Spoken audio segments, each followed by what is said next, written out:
Sua Bambolab está fazendo tec-tec na hora que a mesa vai para frente, vai para trás. Uma das causas que nós conseguimos verificar aqui foi a correia, ela está descentralizada em relação à roldana. Então, conforme ela vai para frente, vai para trás, ela joga para o lado e acaba pegando na lateral da roldana e acaba gerando um tec-tec na roldana. Nós conseguimos regular fazendo, conforme a gente vê aí no vídeo, com que a correia fique centralizada no meio da roldana, fazendo com que isso ela não jogue para as laterais, que na hora que ela voltar, ela vai dar um tec. Fizemos esse alinhamento, voltou a trabalhar perfeitamente, sem fazer nenhum barulho, sem fazer nenhum tec-tec.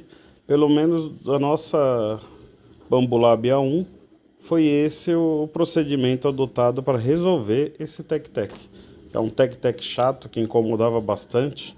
A gente ficava com medo da máquina estar quebrando e era só uma regulagem. Aí nós vemos a parte já de fazer totalmente a calibração, as configurações dela. Bom, espero ter ajudado vocês aí. Um abraço!